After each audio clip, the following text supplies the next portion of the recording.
ये एक बहुत ही ख़तरनाक सांप था।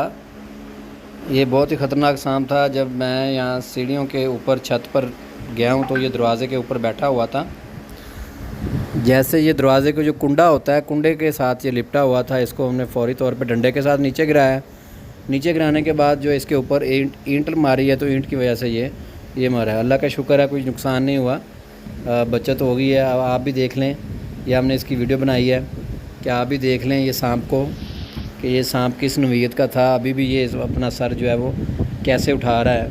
तो ये वीडियो भी हमने जो है बना दी ताकि अपने चैनल के ऊपर अपलोड कर सकें। इसलिए ध्यान किया करें, जब भी आप अपनी छत के ऊपर जाएं तो रोशनी वगैरह करके जाएं, देख के जाएं कि ये मौसम जो है इस तरह का होता है कि इस मौसम में जो है ये चीज़ें बाहर निकलती हैं, छत वगैरह पे, दरख्तों पे, गेट पे। तो ध्यान कीजिए, इसलिए वीडियो बनाई है ताकि आप लोग इससे जो है बाखबर रहें।